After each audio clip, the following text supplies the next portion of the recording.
Okay. All right. We're good. Oh, do it? Yeah. We're in go time? Now you got to edit all that shit out. Yeah. Okay.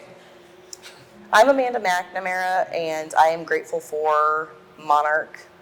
And Monarch is my journal business that I created back in 2022. Monarch has given me so much hope, inspiration,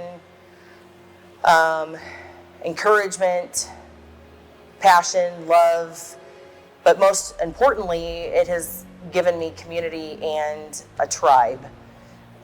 Monarch, my journals, I could have never imagined being an entrepreneur, but being encouraged to create a journal and use the resources that I created for myself to create an actual journal to help other people has been substantially just humbling. And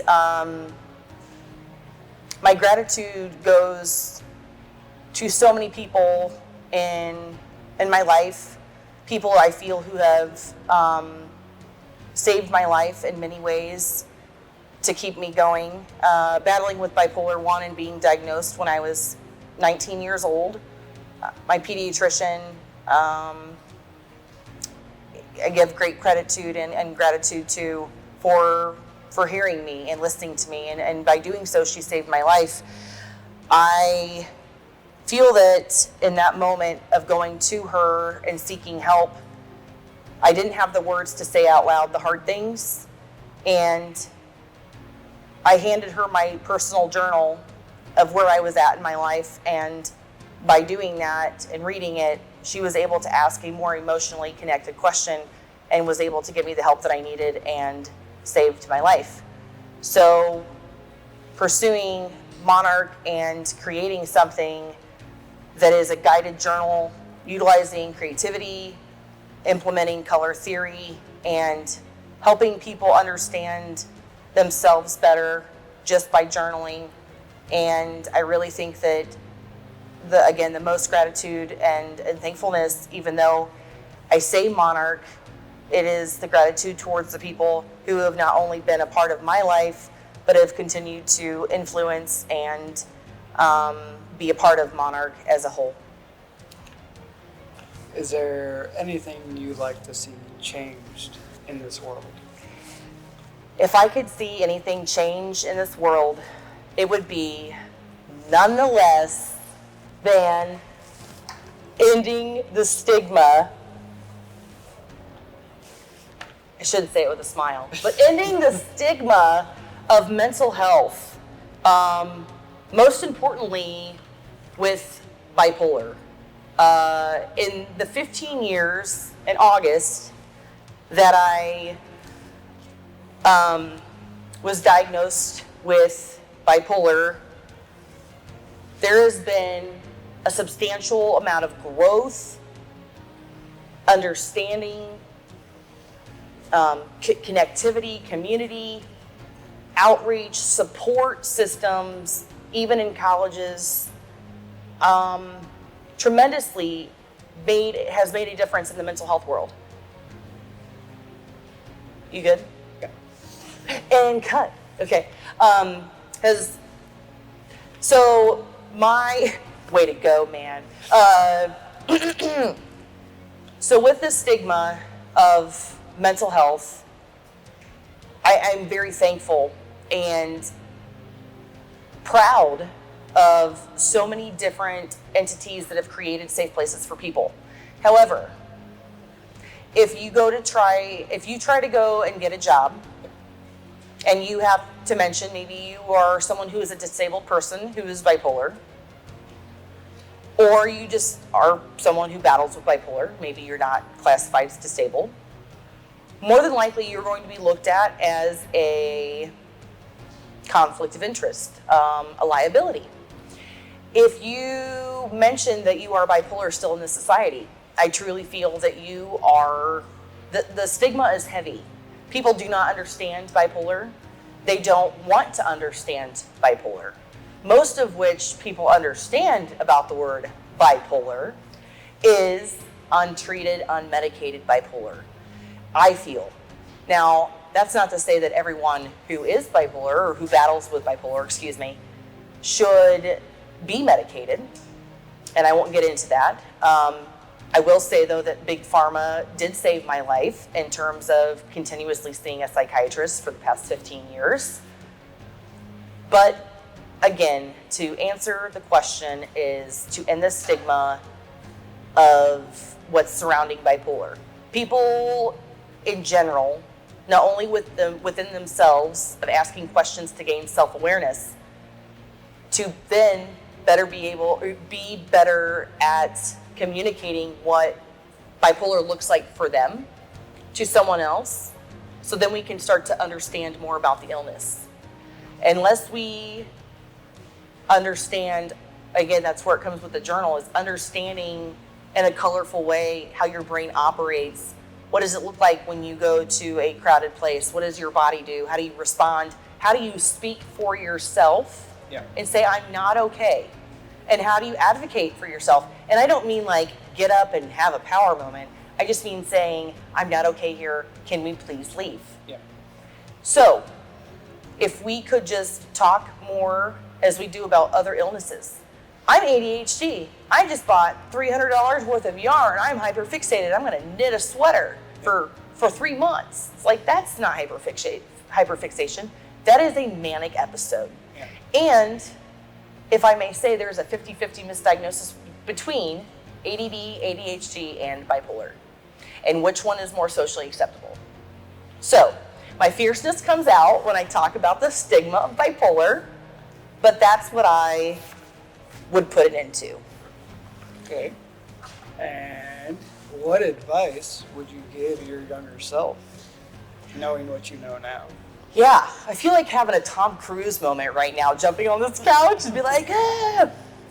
That's not real. So, anyways, Christy, damn it. Yeah, back up. Sorry, I feel like I'm having a Tom Cruise moment right now and I should jump on the couch. What advice could I give my younger self? Yes? Yes. Would be to use my voice. I have always been myself. I have always been outside the line. I have always danced to the beat of my own drum. I was in dance classes and recitals, and I would be dancing a different dance than everybody else. Yeah. I was comfortable with myself being out of the box until I was told otherwise, which was, no, you're wrong. You're doing it wrong. Stay in the box, stay in line. By parents, by society, by teachers. I didn't fit a mold, but I didn't say, no, it's okay that I'm here and I'm being myself. If someone was being rude or mean or a bully or an emotionally abusive person, I never stood up for myself. I didn't say, I'm not okay. That's not right. Don't treat me that way. Don't say those things to me. I didn't stand up for myself. And now, as an adult, still going to the beat of my own drum, taking different paths when everybody else is going high tech, I'm going back to paper. I'm going back to tangibility because of my passion and my heart. Yeah. Knowing that it's okay to do things that are different, and it's okay to say, I'm not okay. It's okay to ask for help from safe people, but it's okay to tell people no, and it's okay to stand up for myself when I need to. That's always good. Stand up for themselves. I'm still, if I may say, even at 34 years old, I'll be 35. And where am I looking? You can look At you? If I look up at this is more at my face? This is more the B-roll. Okay, that's my face? Yeah, this is. I should be straight. looking at there, not you? Yeah. My bad. It's okay. Continue. I'm gonna have to keep. Yeah, so even at 34, I still struggle with finding my voice, but I'm learning to to find that strength and to pull my voice out for more personal things. But my voice came out about 7-8 years ago when I was going to a specific psychiatrist, and I needed to ask hard questions. I needed to ask, what does this medication do? How does this medication interfere with the other medication? What side effects would I have from this? Or ask about bipolar. And then I understood that a psychiatrist is there to give you medication and maybe give you some responses and answers to what those medications do. But they're not there to educate you about your illness. They're not there to guide you as to what symptoms look like, how to get through symptoms. That's when you have to find a therapist. But I learned to say, no, I don't want to take that medication, or no, this medication's not working for me and I'm not going to continue to take it after now side effects have created me to wet the bed. And then you want to increase the medication. And why? So I started asking why. And I still ask myself several times a day, why? Why is it like this? Why do people do this? Why does this operate like this? And I think it's very important to ask those questions for yourself so you can learn to advocate, hey, I'm not, just because you're in a white coat and you make, thousands of dollars and you work with big pharma and you work with sales reps, doesn't mean that I can't stand up for myself, my body, and my mind. And that's when I truly learned about advocacy. And then, of course, the passion in my heart grew stronger for advocating for other people who struggle with mental health, finding resources, just feeling like they're not alone. And I have such a passion that runs so deep within me of, you're not alone, because even in my darkest of darkest times, being surrounded by family and loved ones, my late Abner, I was still barely hanging on. And I think to myself, to those who are a part of a housing crisis, who are, who don't have a family, who don't have friends, and what that must feel like for them. Because if I could have just even given 10, 15% of the love that I had to anyone who's struggling, damn it, I would. And then I realized I can be that 15%. I can be that person for other people to the best of my ability. And then would that be the advice you would give to future generations? To future generations? Yeah. The advice I would give to future generations is to constantly be you. Always be yourself. To the word authenticity that everybody is saying these days. But be your true, genuine Mad Hatter self. Ask your questions. Ask yourself the question of why, or how, or what. Take in accountability, take in consideration as to why you do certain things. How do you respond to certain things? And the best thing I can ever tell anyone who, whether you struggle with mental illness or not, is to journal. Because throughout my 15 years of this journey, that is a whole mold of my life, that has molded me, that has made me realize that I am bipolar as a part of me, that I am not bipolar. If I wouldn't have been journaling throughout these years, I know that I would have lost part of myself. I wouldn't have been able to learn from my past self to gain growth, to grow now.